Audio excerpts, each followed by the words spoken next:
I'm Father Mark Stoll. I'm the Parochial Vicar for Mater Dei Parish here in Sioux City. I'm glad you're joining us for this Eucharistic procession today. Today is Corpus Christi Sunday, and one of the traditions of the Church is holding Eucharistic processions. The history of these processions go back to the 13th century and very popular in Europe, but this is one of the things that we're trying to bring back as part of our Eucharistic revival, focus more on the Eucharist, is these Eucharistic processions. And so today we're holding our second annual Eucharistic procession here at Mater Dei Parish.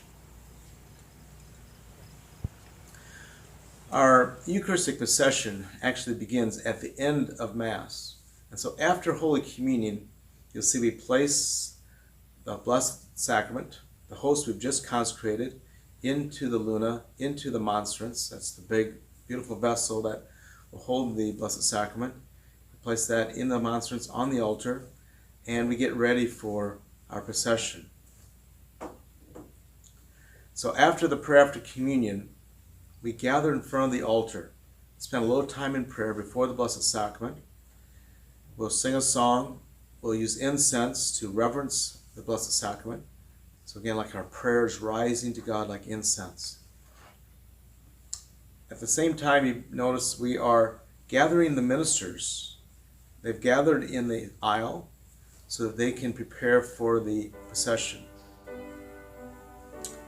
The order of the procession will, of course, be led by the cross bearer, who is flanked by two candle bearers. And those candle bearers are actually holding torches. This year we're using tiki torches because we'll be outside, and the basic candles that we use at the altar the wicks are too small that easily blow out. We also have a server with bells, and so as we go through this procession, the server will be ringing bells to notify that this procession is coming. Again, we're going to have also 43 knights in the procession, two servers with the thuribles, which again have the charcoal that's been lit, and incense on top, providing the incense. They'll lead the way, and then we'll see then the priest carrying the monstrance, and followed by him will be two more candle bearers. After the candle bearers, then you're going to see the people join in and follow. And we walk down the aisle and we'll go outside. And so this is the order of the procession.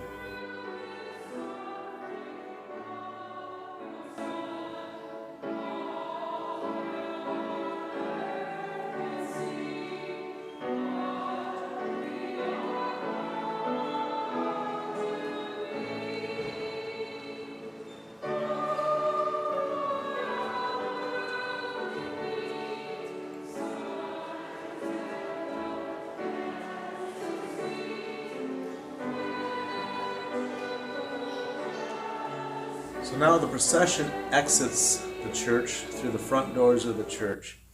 And as we leave the church, we have a canopy.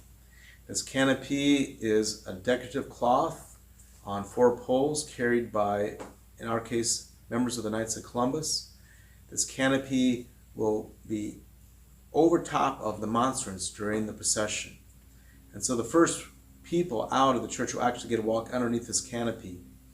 The canopy is kind of like an umbrella. It's a sign of reverence again, of respect, dignity of the Blessed Sacrament.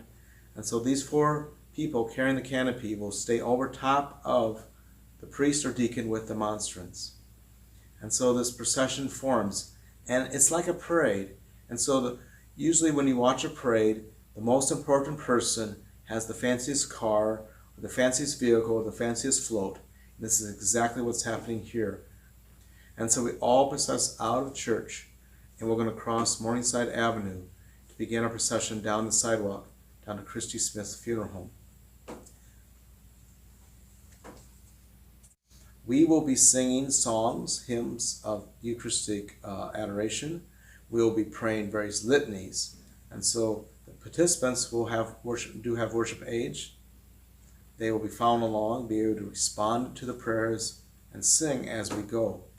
And this is again part of the reverence, the respect, the dignity that we're showing to the Blessed Sacrament being carried here in procession, is the praying of litanies and the singing of hymns.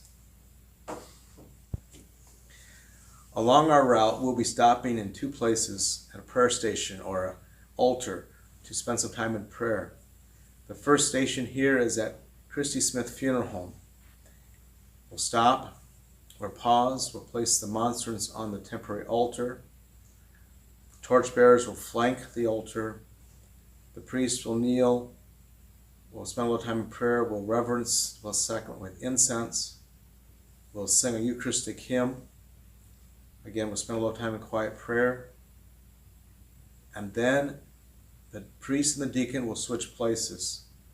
The priest will give to the deacon the garment that he's wearing. It's called a cope. It looks like a cape.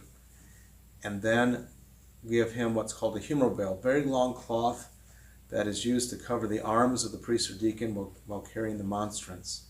So again, these are very ancient vestments too that we use as a sign of reverence and respect for the dignity of the Blessed Sacrament. Once the deacon has received the humeral veil, then he will make the sign of the cross with the monstrance over the people. We will receive the blessing of Christ in the sign of benediction, and then we'll proceed along the way to our next station. You know, it's a warm day, very warm day today, and so we hope that people along with us, join us, may be asked these questions like, what's going on? And so in this case, we want to show everyone our love for Jesus and let Jesus come out into the world. Many times the Blessed Sacrament is basically confined to our churches. So this is a way to bring Jesus out into the world. On this second leg of our procession, we transfer from Morningside Avenue to South St. Albans Street.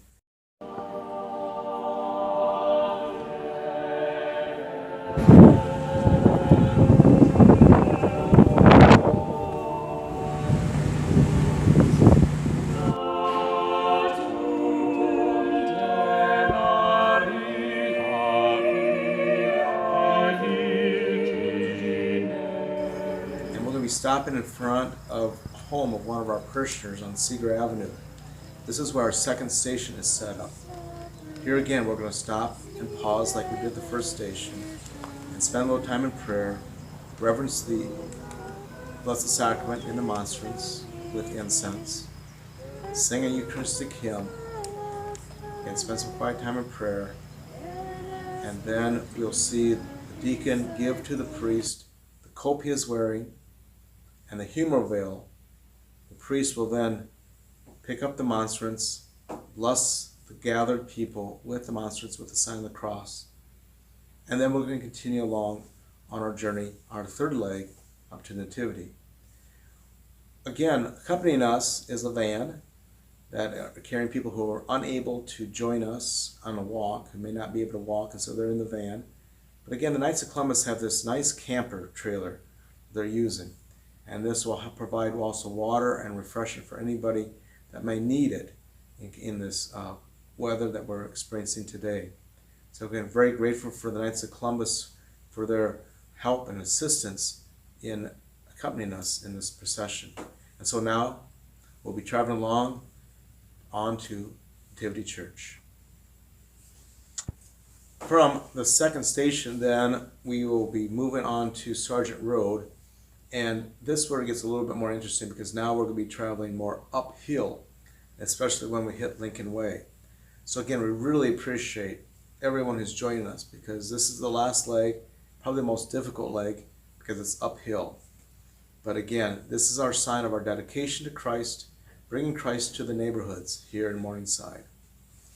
We have finally made it to Nativity Church. We have traveled up the long hill there on Natalia Way, and we arrive at the door and follow the priest into the church.